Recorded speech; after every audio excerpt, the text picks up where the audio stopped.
Kerala is like a world of contrast.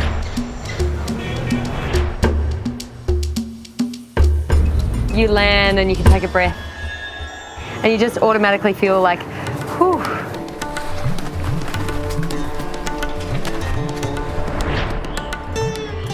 The old town is somewhere I'd definitely recommend checking out because it's like these beautiful alleyways, cobblestone streets, Portuguese kind of architecture, coconut trees and beautiful waterways, and it just feels tropical. I love India. You come here and you expect this like really rich spirituality, and you come and it's just so much part of their daily lives. So we meet this holy man and he just like rocks up in this little Suzuki. He like gets out in his normal clothes and then he's like, oh sorry, I just gotta go and take a bath. And we're like, take a bath? Here we go.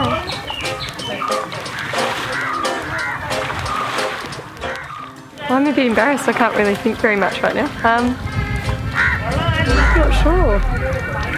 There's a nude holy man. So there's a quote from Gandhi that says, the future of India is in its villages. And coming to Kerala is kind of giving me an understanding of that quote, because this is a really interesting place. It's a place that has thousands of year-old traditions. And at the same time, it's really embracing a modern life, technology, moving forward and progression.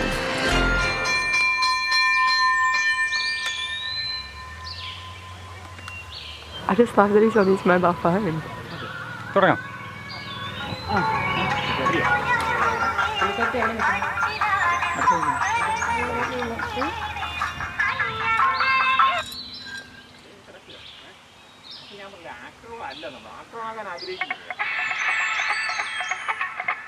There's this really weird blending, an awesome blending of like daily life and spiritual practice here.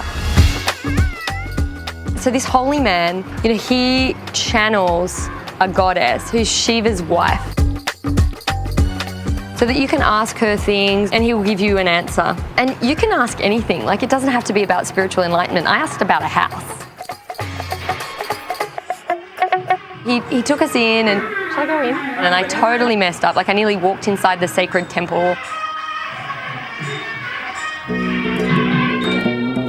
I think one of the best things about this trip is there may be a language barrier, but that has never stopped me from understanding, because the intention and the message comes through in the energy in the room.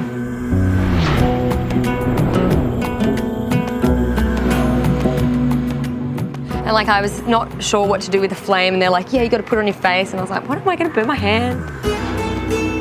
And he like even passed me like a 20 rupee note to be like, you have to do an offering, you know?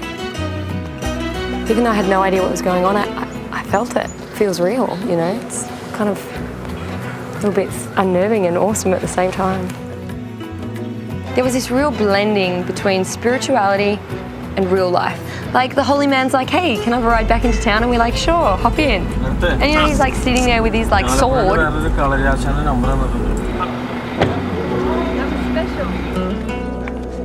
Yeah, well, when I first heard about Ayurveda, I'd heard about it at home, and I just thought it was one of those hippie kind of medicines. And then when I came here and we started learning about it, which is the science of life. The main aim of Ayurveda is to maintain the health of a healthy individual and to make a deceased person free from diseases. They should follow a good pattern of life, getting up early morning at 5 o'clock. 5 a.m? Yeah, exercise is there, doing oil massages. So massages are pretty important. Should I get one every day? It's not necessary that you should get one every day. Yes, it is, Doc. You said it is. Said I have to have one every day. The doctor said, yep, you need a massage. Well, I may have extracted that out of it. Anything that has massage as one of the core treatments had me at hello, you. At first, like we were kind of filming as well. And the practitioners were like whispering and they were like, oh, this is really not cool. We're not cool with filming. Again, no idea what's going on, but I'm going to trust it's going to be amazing. I love that this is good for me. And now I know why they shoot everyone out of the room. You have to get totally nude and be ready to wear a T-bar. When you can let go, it's the most relaxing thing ever. So yeah, you do get a bit nude though, and oily. So this is a really interesting state for women particularly. Like, you know, it has been known as a matriarchal society. Here, you know, the women are so empowered and you kind of wonder what gives them this confident boss-like attitude. And maybe it's partly because Kerala is the home of the mother of martial arts. So you know that martial art where they teach you like to press a pressure point, you can like totally knock someone out? This is that martial art.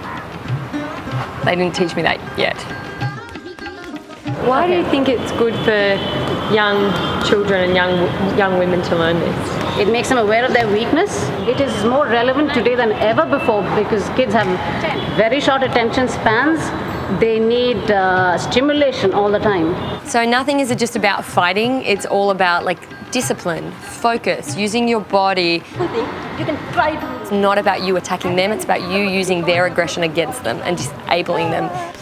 This is deadly. So I learned some techniques. I was pretty bad, and he like comes up and grabs my neck, and like I'm like, oh my gosh, and then he teaches me to like make sure you use the pressure points. Oh, I'm really scared of what's gonna happen. Boom! Ah, I'm dead. And it's just so simple but so effective. I loved Rose. She was so feminine and so beautiful, but at the same time, like she's just deadly. But you know, over time you realize you don't have to be so afraid anymore. And the other thing is it gives you a certain amount of confidence. So when you walk, you don't walk like a victim. We're not deadly as yet, but we were deadlier than we were before. We're getting there. You know, it's just another art form in Kerala, or another tradition that's been around for thousands of years, and it's here that it's still being harnessed, fostered, used and passed on.